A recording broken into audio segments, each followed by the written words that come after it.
igreja pode estar assim.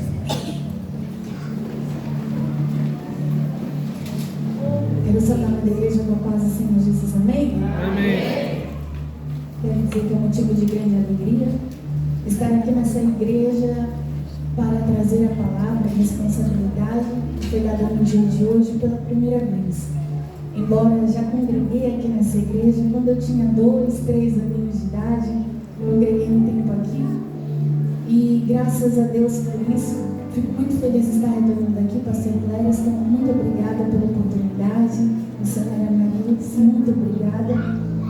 E conhecer alguns irmãos, alguns amigos que estão aqui. Deus abençoe a cada um de vocês. Traga a saudação do meu pastor Mendes, ali na igreja na qual congrego no Jardim Pacaembu.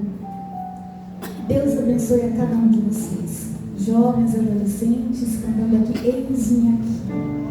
Culto de missões, um culto que sempre arde nos nossos corações, porque nós como igreja nós entendemos a responsabilidade que cai sobre os nossos ombros. E eu sempre digo que nós somos a geração que somos responsáveis por essa geração.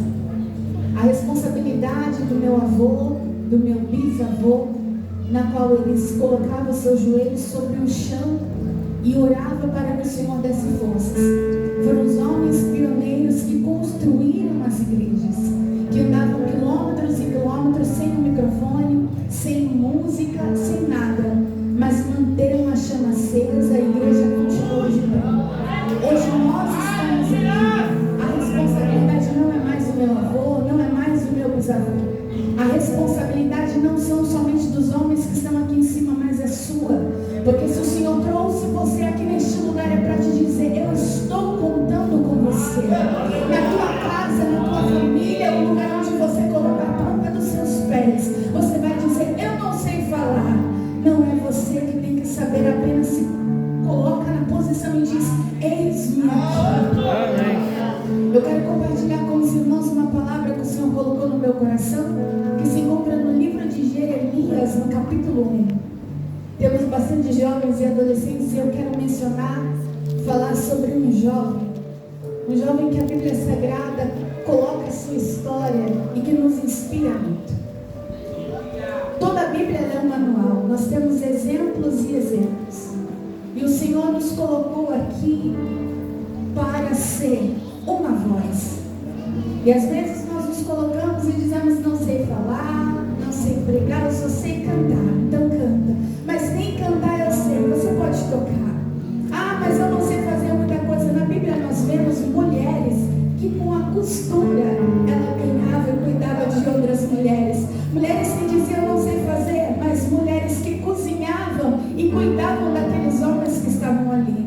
Nós tivemos um mês agora, depois da festa de missões, pastor Paulo, o Marcelino que veio, andou em algumas igrejas e algumas eu pude acompanhar. E nós vemos o quanto é árduo o trabalho lá fora. E eu falo com propriedade de causa.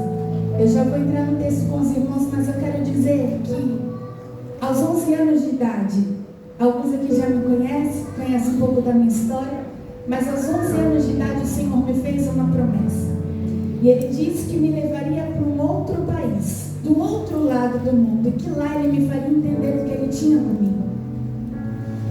E aos 12 anos de idade tive leucemia no sangue, fiquei um mês internada na Unimed para começar a quimioterapia. E essa semana mesmo eu estava conversando com a minha mãe e a gente estava relembrando tudo isso. E hoje eu entendo que muitas coisas que eu passei, que me forjou e me trouxe até aqui. Tenho 3 filhos, uma já é casada, outra, e eu estava dizendo para minha filha de 15 anos, eu disse assim: olha para a minha história e já vejo o que não fazer e vejo o que fazer. Nós somos exemplo. E aos 12 anos de idade eu tive leucemia no sangue, o Senhor me curou. Um mês internada na Unimed aqui em Sorocaba. Para começar a quimioterapia eu tinha um cabelo muito comprido. E ali os médicos disseram: vamos começar a quimioterapia. Eu estava com 36 quilos. Mas a minha mãe e meu pai no corredor do hospital, eles começaram a orar e o Espírito Santo tomou a minha mãe e ela tinha convicção de que aquela oração estava sendo diferente. Embora a gente possa passar orando, dias orando, mas vai ter aquele dia que a sua oração é diferente. Vai ter aquele dia que no meio da multidão a tua voz faz diferença.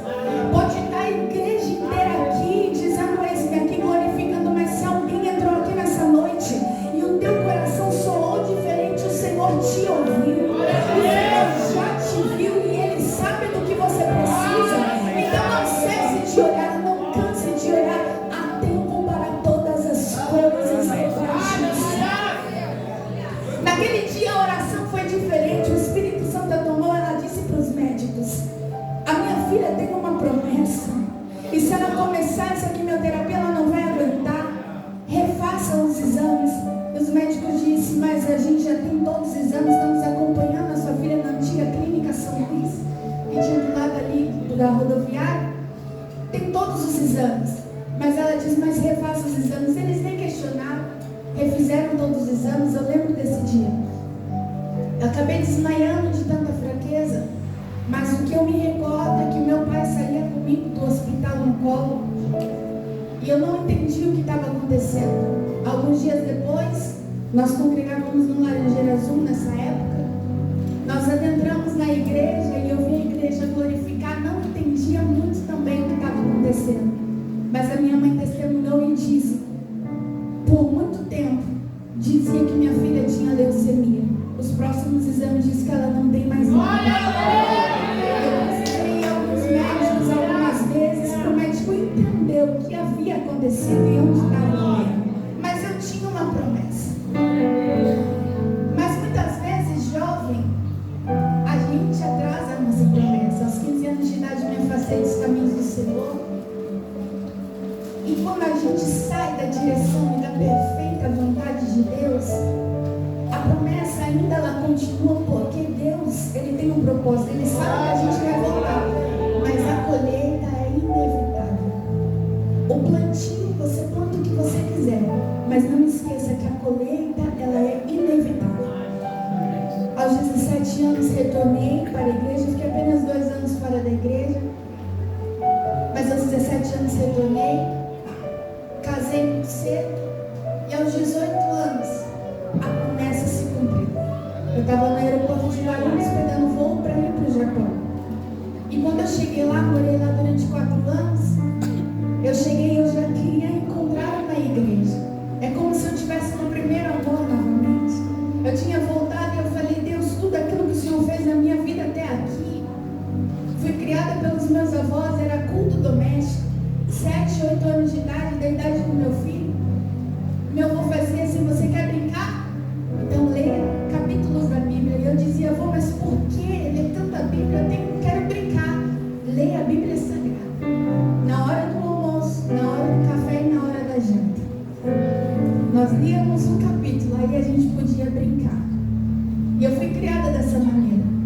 E é o que eu digo e eu faço para os meus filhos: mantenhamos a chama acesa desde criança. Aquele dia eu não entendi o porquê ler tanto, mas hoje eu vejo que aquelas leituras, aqueles dias, aqueles cultos, aquelas orações foi que me manteram de pé até o dia de hoje. Às vezes não entendemos o porquê nós passamos por aquilo, mas o Senhor vai nos fazer entender.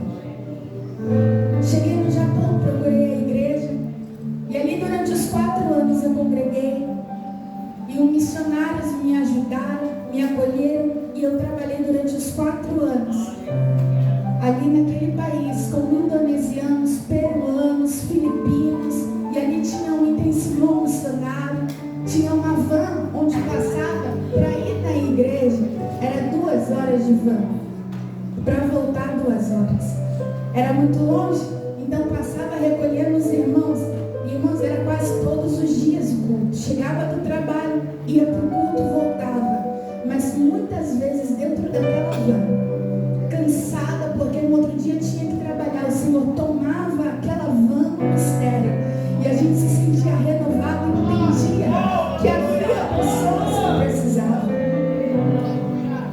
Rapidamente quero contar sobre um peruano, que ele foi evangelizado, e ali não desistimos dele.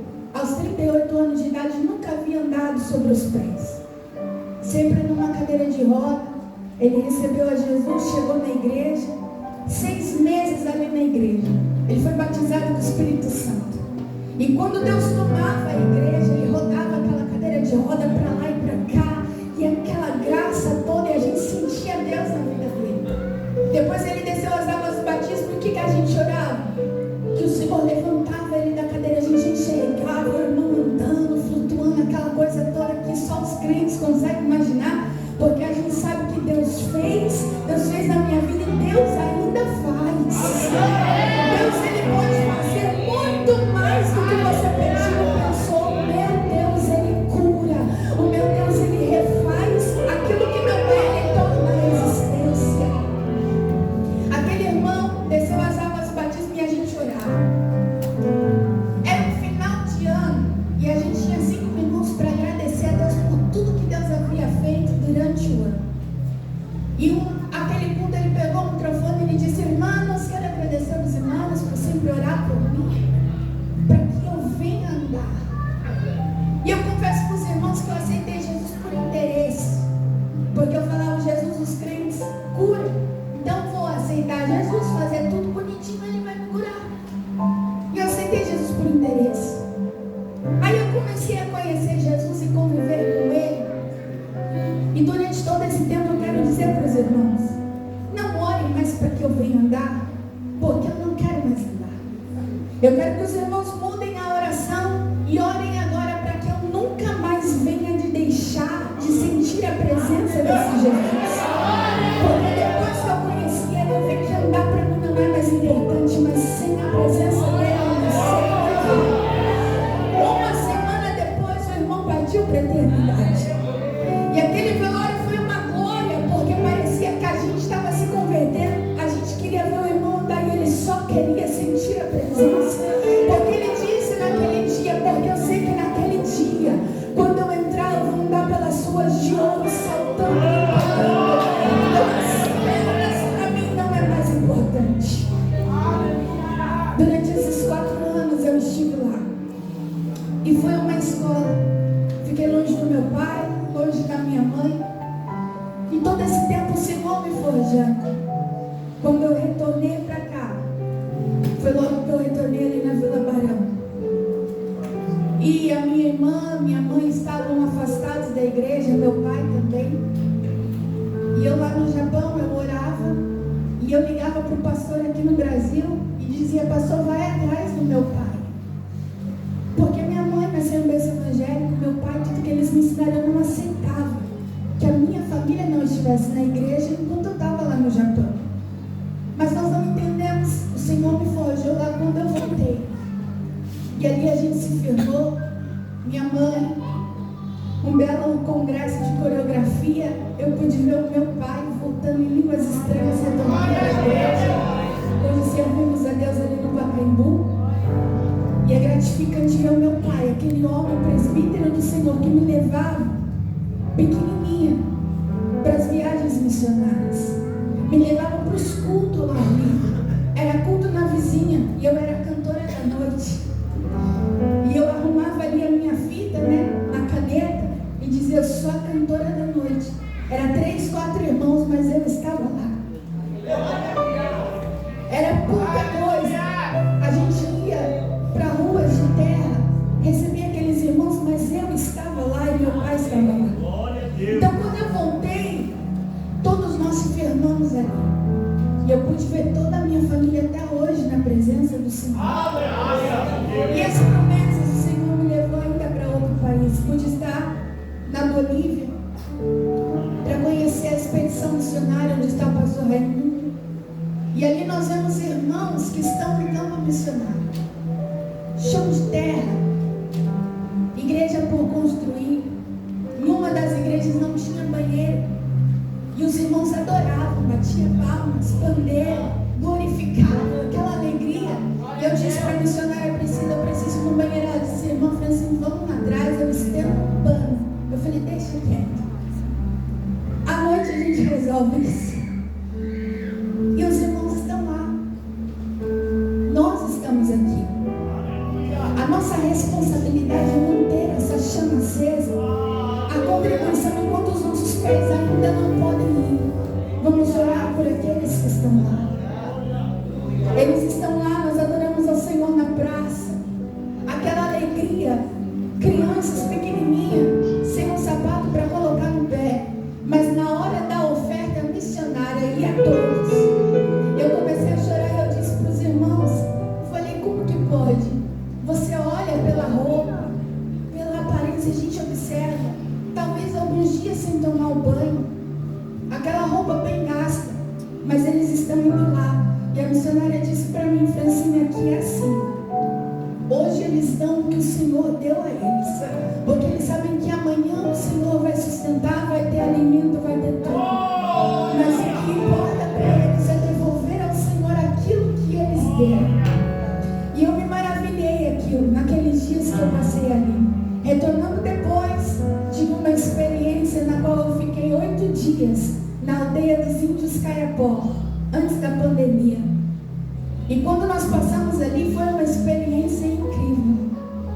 Porque nós vemos aqueles índios, na qual há 37, 38 anos atrás, missionários americanos vieram ao Brasil para evangelizar. Os índios ainda não aceitavam a palavra. Eles mataram. Esse missionário morreu. Anos depois, outro missionário veio, porque a questão da missão é assim. A gente diz, eis-me aqui, estou disponível. Aí alguém chega para você e diz assim, o missionário que está lá no campo faleceu, quem é o próximo?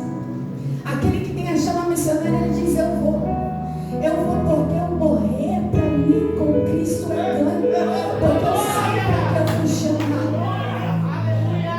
Qual é a peleja que você enfrenta hoje?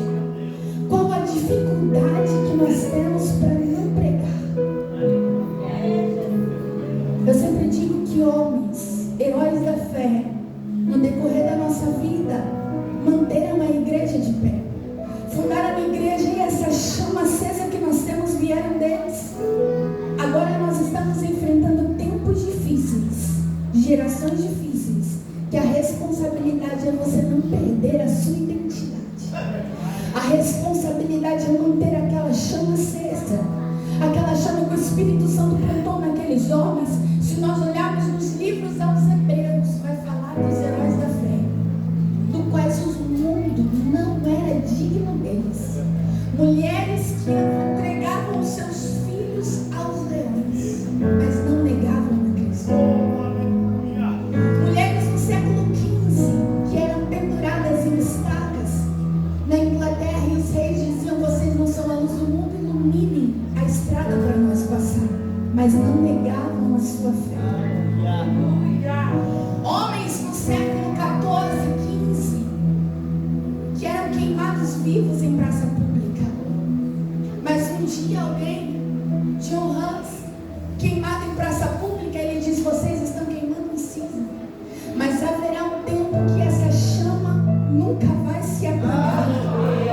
Um século depois, estava Martim Lutero pregando as teses dele na Porta Formosa, o avivamento chegou. E aqui nós estamos e essa chama não vai se apagar. Pode entrar costumes estranhos, podem entrar dentro das igrejas com sapato de algodão, dizendo não precisa mais da glória, não precisa mais bater palma, não precisa se levantar, mas nós estamos aqui para dizer, assim como o Senhor disse lá em Atos 1:8, fica aí em Jerusalém, até que do alto sejais revestidos de poder. E depois que forem cheios, ser-me-eis testemunhas, tanto em Jerusalém, Judeia, Samaria. Se não for cheio de poder, não tem como testemunhar aquilo que nós sabemos que era cheio de poder. Aqueles homens ficaram 120 homens dentro de um templo. A gente não sai daqui enquanto não for cheio de poder. Essa foi a ordem. Homens foram cheios de poder. Depois, a primeira pregação, 3.000 almas aceitaram a Jesus. E qual era a pregação que Pedro pregava naquele dia? Ele estava cheio de poder. Não tinha muita teologia homilética, não tinha. Mas a pregação era a mesma no dia de hoje. Arrependei-vos dos vossos pecados.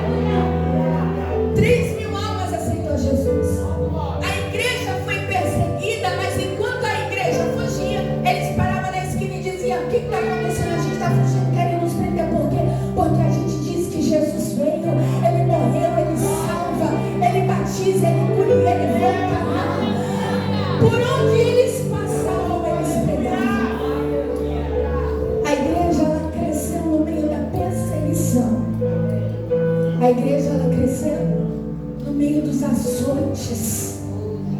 E hoje nós estamos nos calando porque não queremos ver perseguição. Está normal, não vamos falar. Na escola está tudo difícil. Como falar? Billy Graham dizia que vós sois a Bíblia que o mundo lê. Sem muitas palavras, mas com a sua conduta. Alguém já olha para você e a tua conduta é o evangelho na qual você prega. É diferente. Aquela menina é diferente. Aquele jovem, aquela mulher é diferente. Aí você chega, por que você é diferente? Porque nós somos diferentes no meio dos iguais. Glória a Deus. Nós temos um Deus. Nós somos lavados e remidos no sangue de Jesus. Se não tem como pregar, se não tem como falar, use a sua conduta, a tua vida. Como diz aquele louvor, e se faltar as mãos, a gente vai continuar louvando e adorando com os pés. E se faltar os pés, a gente vai louvar com a voz. E o dia que faltar a voz, a gente vai louvar com a alma. E o dia que não tiver alma, porque a gente já está naquele dia também, louvando e adorando 24 horas. Ali na aldeia, depois que esses missionários foram mortos, um missionário muito antigo veio e se instalou ali. Aceitaram que ele pregasse. O cacique aceitou a Jesus. Depois o cacique e a sua esposa, uma aldeia com 7.000 irmãos, 360 na época que eu fui, foi bem antes da pandemia. No ano que começou a pandemia, 360 irmãos já havia descido a água do batismo. E ali na aldeia eles não têm Bíblia traduzida para todos, mas para descer ao batismo você tem que saber 60 versículos decorados. Aí você está pronto para ser batizado. E eu tenho no meu Facebook, eu não trouxe hoje, mas tem muitos vídeos da aldeia cantando, grupo de crianças, mais de 100 crianças adorando ao Senhor Jesus. Mas para isso alguém precisou morrer. Para isso alguém atravessou a fronteira. Para isso houve muitos embaraços, mas não desistiram. O cacique aceitou a Jesus. E no dia que nós estávamos lá, a esposa dele chorava e nos abraçava, porque ele faleceu 3 meses antes da gente chegar. Era a inauguração da igreja principal na aldeia. A igreja completa, linda. E alguns outros irmãos caciques já eram pastores de outras aldeias. E quando a gente estava em cima de um caminhão descendo, pastor Paulo Marcelino, pastor Josué de Brigadeiro Tobias, que é quem cuida da igreja em Cumaru do Norte, no Pará, estávamos em cima de um caminhão e um dos caciques parou e disse assim: Pastor Paulo, eu quero mostrar onde é a minha igreja. Vinha cantar um louvor conosco, que a gente desceu do caminhão. E ali tinha algumas árvores, uma casinha lá no fundo. E eu fiquei pensando, onde é a igreja do irmão? Aí tinha uma árvore grande, aí eu percebi que tinha um tronco e alguns bancos de madeira. E eu sentei ali, ele correu para dentro, pegou um rádio, a pilha, com o microfone, deu para o pastor Paulo Marcelino e falou: começa o culto. E o pastor Paulo Marcelino começou a cantar o Abrimos. E ali eu parei e fiquei pensando: meu Deus, a alegria daquele pastor, porque tinha uma árvore que o escondia do sol. Adoravam ao Senhor Jesus debaixo da árvore. Não tinha um teclado bonito, não tinha ventiladores, mas eles estavam adorando. Aí o pastor Paulo perguntou: qual é a sua dificuldade? A nossa dificuldade é só colocarmos algumas paredes e cobrir o telhado, porque o dia que chove a gente não consegue fazer culto. E eu fiquei pensando: meu Deus, em Sorocaba a gente tem tudo isso e arruma qualquer desculpa para não ir no culto. A gente tem todo o mecanismo, mas a gente responde porque hoje eu não tive oportunidade para cantar. Ah, mas aquela irmã falou diferente comigo, irmãos. Se vocês soubessem que está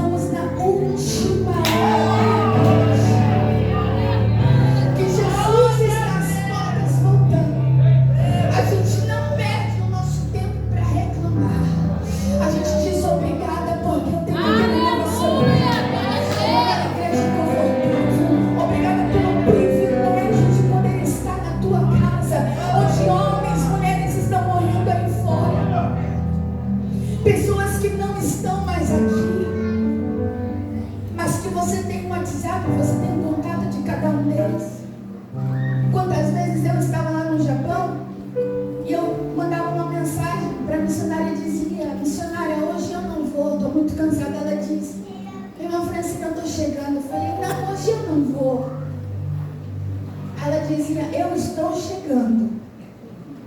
Eu falava, missionária, é sério. Hoje eu não vou no culto, ela diz, eu só saio da frente da sua casa quando você estiver no carro. E graças a Deus, porque ela insistiu. Porque muitas vezes a gente manda uma mensagem e a irmã diz, eu não vou.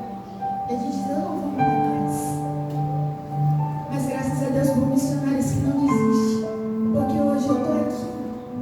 Porque talvez ela não desistiu de mim aquele dia.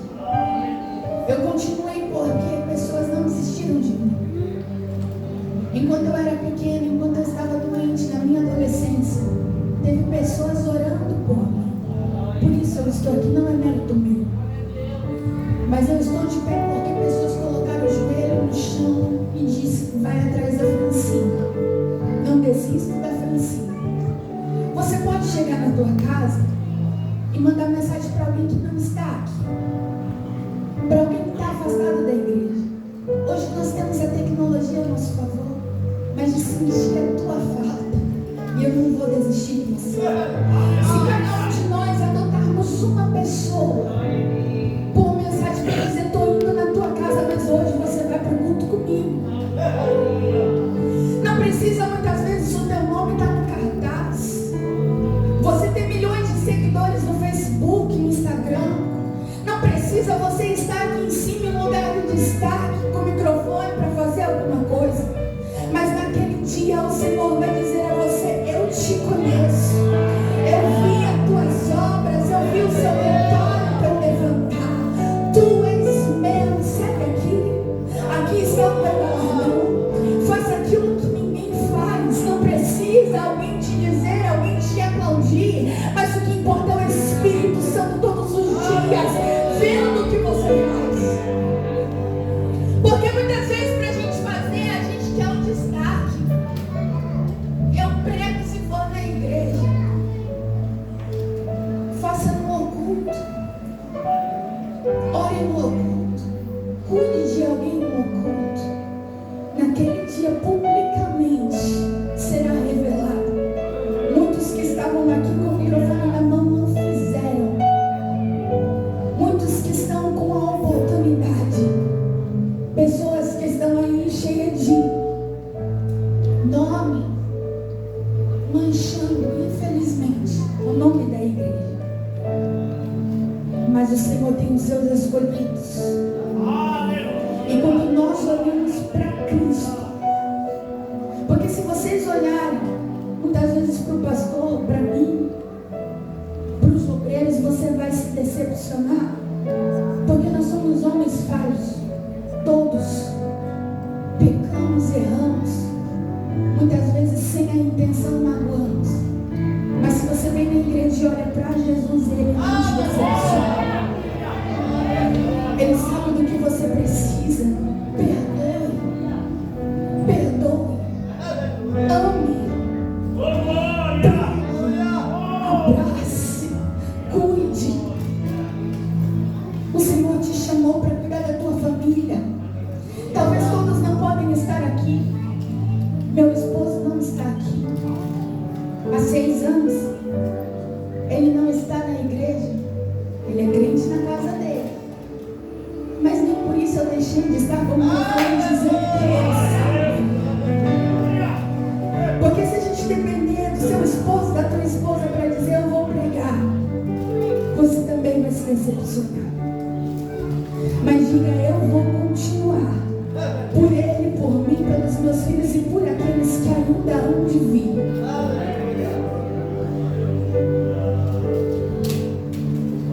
Rapidamente eu quero falar. As horas já voam, mas eu precisava compartilhar. Eu precisava compartilhar um pouco, só um pouco, do que o Senhor fez por mim. Porque Ele continua fazendo todos os dias. O fato de nós acordarmos e respirar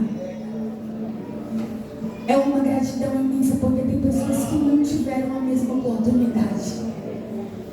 Todos os dias o Senhor te dá uma oportunidade. Lá na cidade de Anatote, um jovem de 17 anos. Ele era filho do sacerdote Quias. Vinha de uma linhagem sacerdotal. Mas certo dia profeta. E o Senhor disse a ele: antes que te formasse no ventre, eu te conheci. Antes que saísse da madre, te santifiquei, e as nações te dei por profeta. Mas ele já vinha estudando para ser um sacerdote, conhecia da palavra e das escrituras. Mas naquele dia ele sabia a responsabilidade que caía sobre os seus ombros. Pregar em Jerusalém para um povo desobediente, para um povo rebelde. Ele disse: Senhor, eu não sei falar. Mas o Senhor fez uma promessa a ele, e essa promessa ele fez a mim e a você também. Não temas diante dele, porque eu irei adiante de ti. E o Senhor também diz a você nessa noite: não temas do que você tem que falar, não temas aonde você tem que ir. O Senhor vai adiante de ti e te livra de todo mal e de todo perigo. Aquele jovem agora, ele vai perder os amigos, ele vai perder agora na sociedade. Era um sucessor para ser um sacerdote, mas agora ele vai ser profeta. No meio da praça pública ele começa a pregar: assim diz o Senhor, ai de vós, os jovens. Os amigos dele chegavam e diziam: Jeremias, você ficou doido. O que você está fazendo? Você tem a juventude toda pela frente. Olha a sua família. Olha tanta coisa para você conquistar. E você está no meio da praça. Mas ele tinha algo que queimava dentro dele. Desde aquele dia que ele ouviu a voz do Senhor dizendo que antes que ele saísse da madre, o Senhor já o conhecia. Tanto que eu vou correr aqui, tanto que ele foi esbofeteado, xingado, humilhado, para que chegar lá no capítulo 20, certo dia ele disse: Senhor, o Senhor me disse que eu ia ser profeta, e eu achei que ser profeta eu ia arrasar aqui no meio, mas iludiste-me, iludido eu fiquei. Porque o Senhor me chamou, mas eles zombam de mim, a tua palavra tem sido vergonha na minha boca. Aí ele pensou com uma razão: eu não vou continuar mais, eu vou parar. Porque eu falo, eles me batem, xingam, cospem em mim. Não vou mais falar. Mas eu imagino que ele deu uma volta, mas ele diz: mas a tua palavra, ela é como fogo que arde dentro do meu coração. E quando eu penso que não vou mais falar, não tem como, porque arde dentro de mim. E quando eu penso que eu não quero mais, eu não consigo, porque é mais forte do que eu. Ele diz: não, continua, pode continuar falando comigo, porque eu não vou desistir. Ainda que me matem, eu não deixo de falar. Ainda que cospem me batem no meu rosto, eu não vou parar. Porque não tem como parar. Você que está aqui nessa noite até pensa: não vou mais, vou desistir, você não consegue. Olha você aqui de novo. Mas você nem sabe da minha história. Não te conheço, não sei, mas o Senhor te viu. E o fato de você estar aqui nessa noite é porque nem você desistiu de você. Quem dirá o meu Deus desistiu de você? Se você está aqui nessa noite é porque Ele diz: eu estou contando com você. Não interessa quem você fez, o que você foi, interessa que daqui para frente eu tenho uma nova história, tenho um novo nome. Daqui para frente eu vou te usar, cumprirei todas as promessas na tua vida. Anamantu comere passou. Ai, não, tu que era passou, se não bastasse, prendem Jeremias. Mas Jeremias pregava, não tinha medo e continuava falando. Jogaram ele. E ali ele tinha Baruque. Ele diz: Baruque, prenderam o nosso corpo, mas não a nossa voz. O Senhor está falando comigo: pega uma caneta, pega um pedaço de papel e escreve: assim diz o Senhor. Prenderam a minha voz, mas as palavras vai chegar a Baruque, escreve. Eu imagino que ele perdeu noites, madrugadas, que ele perdeu dias. Imagino que muitas vezes em jejum, Jeremias vinha e dizia: continuemos o rolo? Sim, vamos lá. Mas a chama queimava porque a palavra tinha que ser pregada. Jeremias foi um profeta que por 40 anos pregou e não viu ninguém se converter. Você continua? Jeremias pregava em praça pública, virava as costas. Ele não viu ninguém. Por quê? Quando o pregador está pregando e uma alma aceita Jesus, você fala: que bênção, vou continuar. Mas você imagina se você fala e nada acontece. Você para? Não, a gente continua. Porque quem faz a obra é o Espírito Santo. Jeremias, rolo está pronto. Vai lá, Baruque vai na porta do palácio. Assim diz o Senhor, palavras de Jeremias. A notícia chega ao rei. Jeremias ainda está falando, tá? Não desistiu. Pega o rolo, taca fogo, destrói tudo. Aí Baruque chega na prisão. Jeremias, queimaram o rolo. Queimaram toda a nossa dedicação. Todos os dias que a gente passou fazendo aquele trabalho, destruíram. Jeremias começou a chorar e ele só chorava. Chorava. Aí Deus diz: Jeremias, por que você está chorando? Queimaram tudo que eu orei, tudo que eu escrevi. E quantas vezes a gente não chega para Deus e fala: Deus, me dediquei tanto naquele grupo, me dediquei na música, me dediquei na tua casa, fiz tanto, orei, jejuei, trabalhei, e destruíram o meu sonho. Acabou. Aí Deus diz para Jeremias: Jeremias, está respirando ainda? Tô. Tem vida aí? Tem. Consegue ficar de pé? Consigo. Então faz de novo, Jeremias. Ora de novo. Ensaia de novo. Toca de novo. Trabalha de novo. Mas não desista. Porque alguém quis parar a tua história. Está respirando? Então ainda tem chance. Consegue andar, se mover, então ainda não acabou. Jeremias vai para Baruque: nós vai dedicar tudo de novo, mas nós vamos fazer. A Bíblia diz que o segundo livro Deus acrescentou ainda mais palavras do que no primeiro, porque Jeremias não parou, porque ele não desistiu. Aí a gente quer desistir, não parou. Com efeito que surgia, ele não vinha, mas o céu estava notando. Se não bastasse, agora vão jogar ele no calabouço, cheio de lama. Aí o eunuco Bet-Meleque disse: olha, é muito injustiça que estão fazendo. Por que jogaram Jeremias lá? Porque ele falava o que Deus mandava, não o que os homens queriam ver. Porque o rei chamava os profetas, entre aspas, e dizia: há alguma palavra do Senhor? Os profetas diziam: o Senhor te diz que tu serás bem sucedido na terra, que o teu reino será grandioso, que nenhuma guerra vai acontecer. Alguém chegava me dizendo que ao ouvir que Jeremias ia falar: chama ele lá. Jeremias vinha: o que tem o Senhor para mim?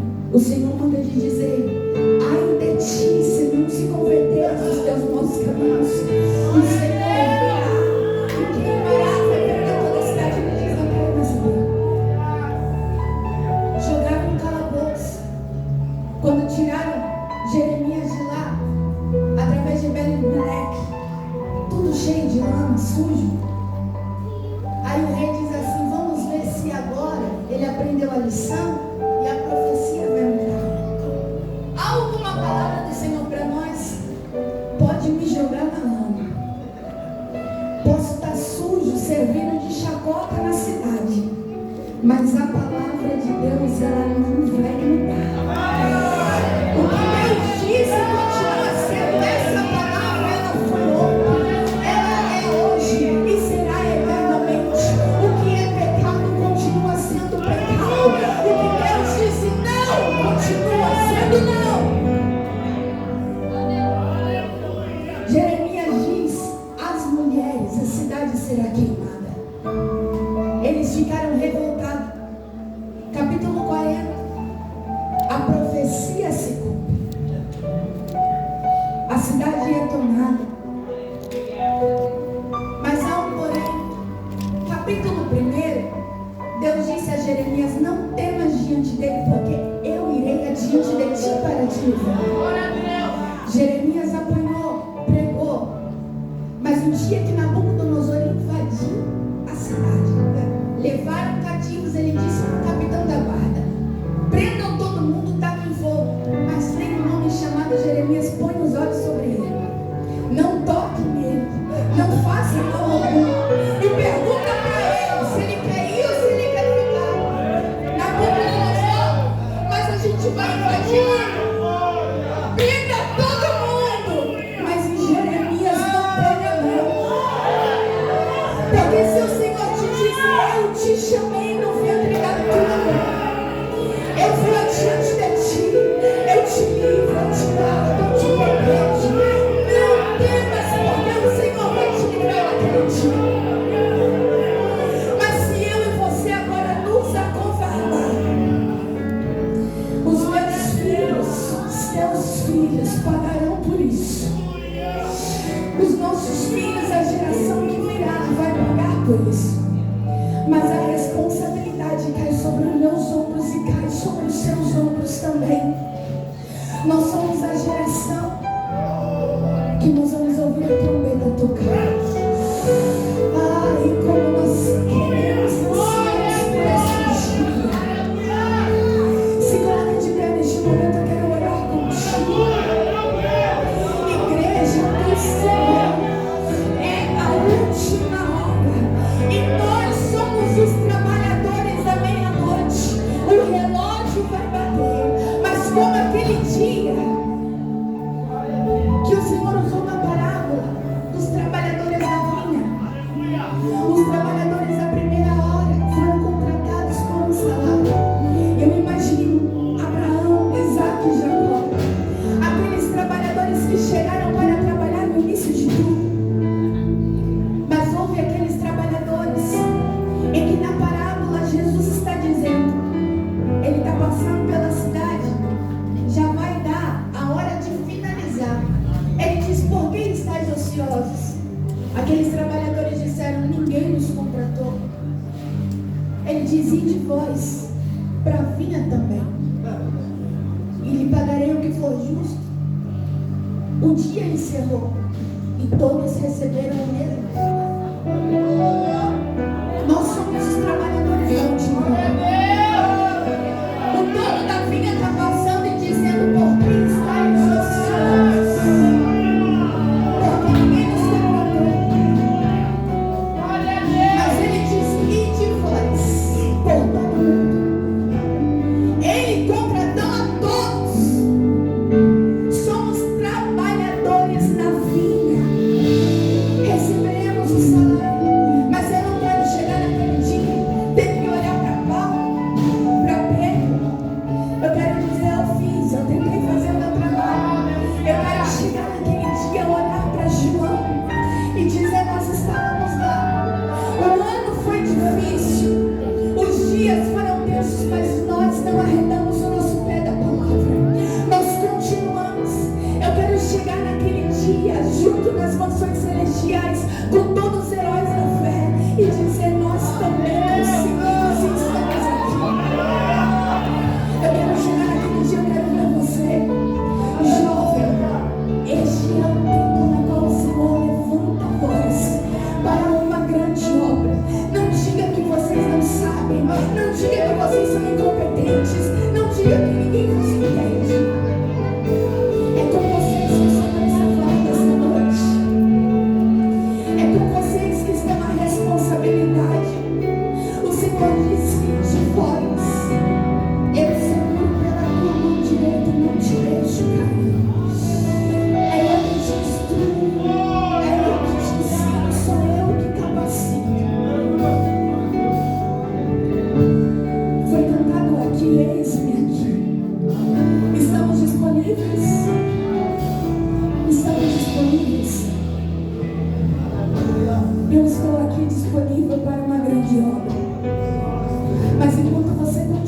daqui.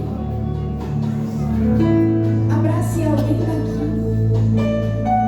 Cuide de alguém da tua rua, do teu trabalho. Mas cuide. Porque hoje você tem forças, mas amanhã pode ser você. E alguém vai segurar na tua mão e dizer: eu não vou desistir de você. Eu quero orar com você nessa noite, para que o Senhor mantenha a chama acesa em nosso coração e nunca deixe de apagar o amor que nós temos pelas almas, o amor pelas pessoas na qual nós não podemos ver, não podemos abraçar, mas a tua oração vai alcançar. Como Paulo Marcelino nos diz, países islâmicos não podemos chegar, mas o Senhor tem aparecido em sonhos. O Senhor está se revelando para pessoas na qual a nossa voz não chega. Por quê? Porque tem um povo de joelho dobrado e dizendo: não conseguimos ir lá, Senhor, mas faz alguma coisa. Mas nós não vamos deixar esses irmãos morrer sem conhecer o quanto nós te amamos. Aquilo que nós sentimos, queremos que outros sintam também. É o amor de Cristo em nossas vidas. Feche seus olhos neste momento. Feche seus olhos.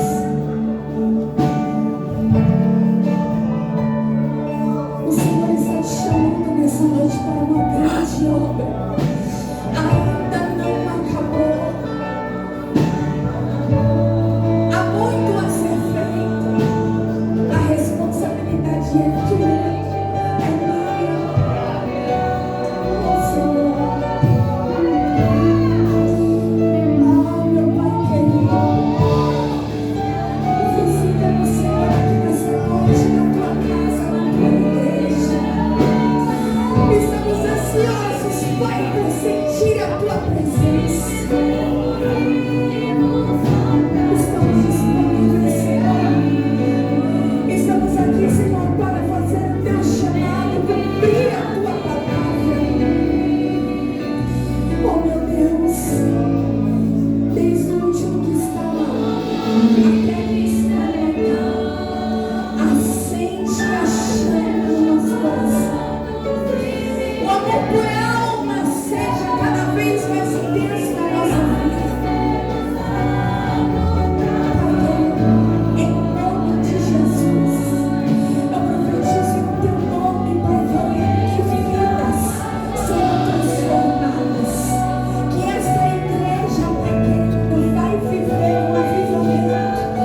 Pai querido, esse bairro vai ser impactado pela tua glória. Eu profetizo em teu nome que essa cidade, Pai querido, vai ser cheia da tua glória.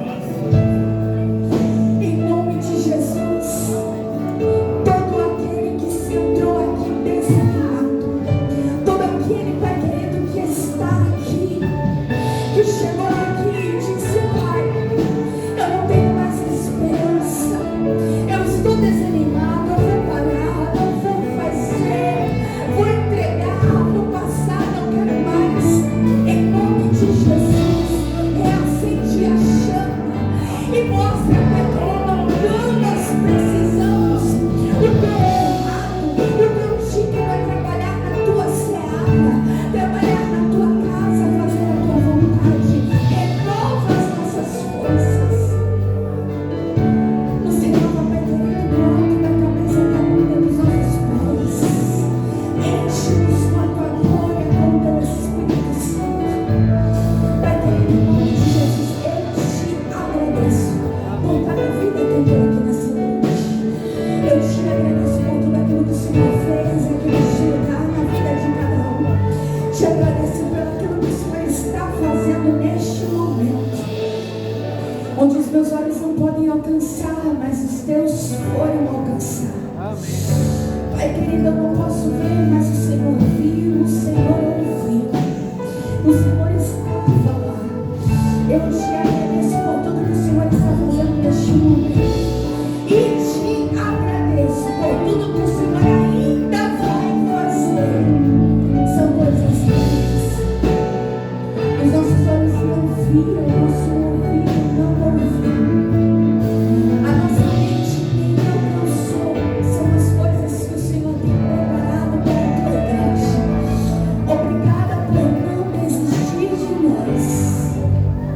Obrigada por ter nos escolhido para a tua obra. Obrigada porque muitas vezes falhos, desanimados, ingratos, o Senhor tem permanecido fiel.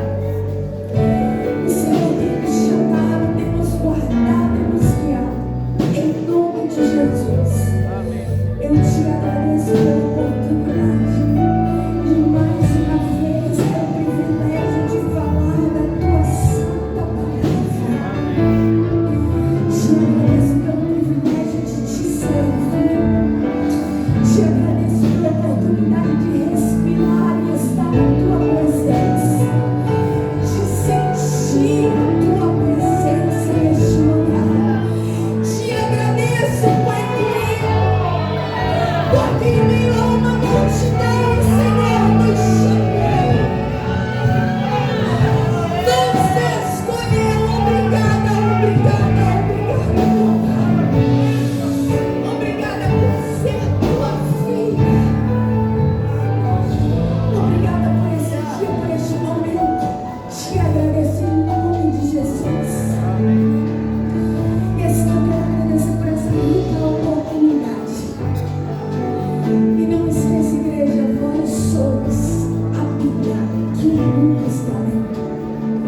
Cuidado com o evangelho que você está pregando. O mundo está te observando.